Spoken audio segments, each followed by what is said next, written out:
Hello, everyone. Today I'll be telling you how to effectively and politely communicate in the business world of Japan. What if I told you that one two-letter word in Japan could end a partnership, break a deal, or hurt a relationship? The word no is often never used in Japan. Instead, they may say something along the lines of, "We will look at this another day or another time." If that's not followed up with right away, it usually just meant no.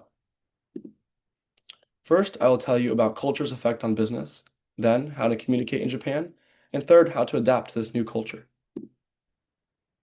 Culture has a huge effect on business preferences. Every culture is different, every culture communicates differently.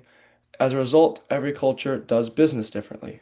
Verbal cues, such as not saying no in Japan or realizing that long periods of silence is often seen as beneficial for a meeting, and nonverbal cues, such as bowing before even going into the meeting, is a sign of respect. All of these are Japan's culture and different from the US's, so looking to the background of a culture before attending a meeting just makes it go smoother. First, I want to talk about written communication in Japan. When drafting an email or writing a letter to a business partner, in Japan they use Keigo. This is a three-level system for different types of conversations. First is Tenego. This is just standard polite language. This is often used when you don't know someone very well and you want to come off as polite. Next is Sonkeigo. This is respectful language.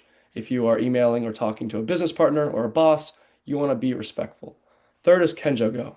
This is humble language. You don't want your company to come off as boastful and you want to be humble. Next is spoken communication in Japan. Spoken communication in Japan is very indirect, and it's often very hard for people to pick up for it if you're not used to it. Um, for example, they never usually say no, they word it differently, and also silence speaks more than words in Japan. Sometimes there's actually a term in Japan called reading the air, because sometimes stuff is not even said, you kind of just have to pick up on it. Um, Additionally, like I said, it is common to have periods of silence during conversations, especially in business settings. This is seen as a sign of respect and consideration and should not be interpreted as awkwardness or discomfort. For meetings, they're all centered around respect. You want to be early. This shows that you are prepared and have respect for the business partners. Additionally, in US culture, usually just a handshake when meeting someone is normal, but in Japan, adding a bow is also a sign of respect. Additionally, wait for a seat. You don't want to go and sit down right away, and you want them to kind of point you in the direction of where to sit at the table. Additionally, different from US culture, even if you don't want the snacks or water they offer, accept them as it is seen as disrespectful to refuse. For decision making in Japan, they use the Ringi system. This is a bottom-up system where ideas are presented by people lower in the company and then passed around to everyone in the company of all different hierarchical stages to come up with a decision. It is all about harmony and collaboration, and everyone has a say. So usually they will pass around what is called a Ringi show, which is a paperwork that passes around all the tables so everybody has their own input. Additionally, there's no confrontation in Japan. Everything is very indirect and humble and respectful, and you don't want to confront anyone about their idea. So, for a recap, written communication, they use Keigo. Spoken communication is very indirect, and meetings are all about collaboration. Additionally, the decision making is also a bottom-up system.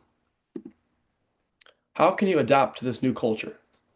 First, greet with respect, listen, respect the elders and hierarchy, speak indirectly, and like I said, don't say no.